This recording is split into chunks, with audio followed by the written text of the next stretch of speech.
ನೋಡಿ, ಅವರಿಗೆಲ್ಲ ಬ್ಯಾನ್ ಆಗಿಬಿಟ್ಟದೆ. ಹುಬ್ಬಳ್ಳಿಯಲ್ಲಿ ಒಟ್ಟಾರೆ ಕರ್ನಾಟಕದಲ್ಲಿ ಹಿಂದೂ ಪರವಾಗಿ ನಾವು ಮಾತಾಡ್ತಾ ಇದ್ದೀವಲ್ಲ ಮತ್ತು ದೇಶದ್ರೋಹಿಗಳ ವಿರುದ್ಧ ಮಾತಾಡ್ತಾ ಇದ್ದೀವಲ್ಲ, ಅವರಿಗೆ ಒಂದು ಕಸಿವಿಸಿ ಆಗ್ತಾಯಿದೆ. ಕೆಲವೊಂದು ಹಿಂದೂಗಳಲ್ಲಿರುವಂಥ ಈ ದೇಶನಾಗ ನೋಡ್ಲಕತ್ತಿರಿ, ಭಾರತ ಪಾಕಿಸ್ತಾನದ ಒಂದು ವಾತಾವರಣದಾಗ ಹೆಂಗೆ ಸ್ಟೇಟ್ಮೆಂಟ್ ಕೊಡಕತ್ತಾರೆ. ಇಂಥ ಜನರೆಲ್ಲ ಕೂಡಿ ಯತ್ನಾಳ್ ವಿರುದ್ಧ ಯತ್ನಾಳೇನು ಒಳಗಾಗ್ತಾರೆ. ಈಗಾಗಲೇ ಹೈಕೋರ್ಟ್ ಸ್ಟೇ ಕೊಟ್ಟಿದೆ. ಅದಕ್ಕೆ ಏನು ಹುಬ್ಬಳ್ಳಿಯಲ್ಲಿ ಮಾತನಾಡಿದ್ದಕ್ಕೆ ಹೈಕೋರ್ಟ್ ಸ್ಟೇ ಕೊಟ್ಟಿದೆ. ಯತ್ನಾಳ್ ಒಳಗೆ ಹಾಕುವಂಥ ತಾಕತ್ತು ಇಂಥ ಲಫಂಗರಿಗೆ ಇಲ್ಲ.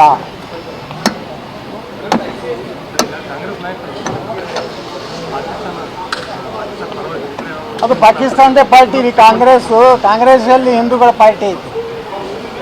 ಎಂದರೆ ಹಿಂದೂಗಳ ಪರವಾಗಿ ನೆಹರು ಹಿಡಿದು ಯಾರು ಮಾತಾಡ್ಯಾರ.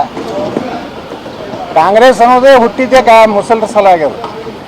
ನೋಡಿ, ಅವರಿಗೆಲ್ಲ ಬ್ಯಾನ್ ಆಗಿಬಿಟ್ಟದೆ. ಹುಬ್ಬಳ್ಳಿಯಲ್ಲಿ ಒಟ್ಟಾರೆ ಕರ್ನಾಟಕದಲ್ಲಿ ಹಿಂದೂ ಪರವಾಗಿ ನಾವು ಮಾತಾಡ್ತಾ ಇದ್ದೀವಲ್ಲ ಮತ್ತು ದೇಶದ್ರೋಹಿಗಳ ವಿರುದ್ಧ ಮಾತಾಡ್ತಾ ಇದ್ದೀವಲ್ಲ, ಅವರಿಗೆ ಒಂದು ಕಸಿವಿಸಿ ಆಗ್ತಾಯಿದೆ.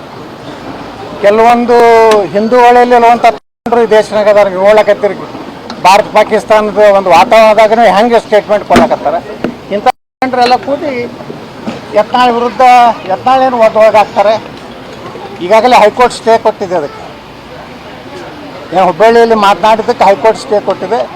ಯತ್ನಾಳ್ ಒಳಗೆ ಹಾಕುವಂಥ ತಾಕತ್ತು ಇಂಥ ಲಫಂಗರಿಗೆ ಇಲ್ಲ.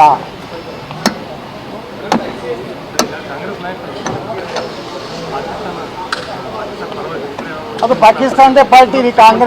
ಕಾಂಗ್ರೆಸ್ಸಲ್ಲಿ ಹಿಂದೂಗಳ ಪಾರ್ಟಿ ಐತಿ. ಎಂದರೆ ಹಿಂದೂಗಳ ಪರವಾಗಿ ನೆಹರು ಹಿಡಿದು ಯಾರು ಮಾತಾಡ್ಯಾರ.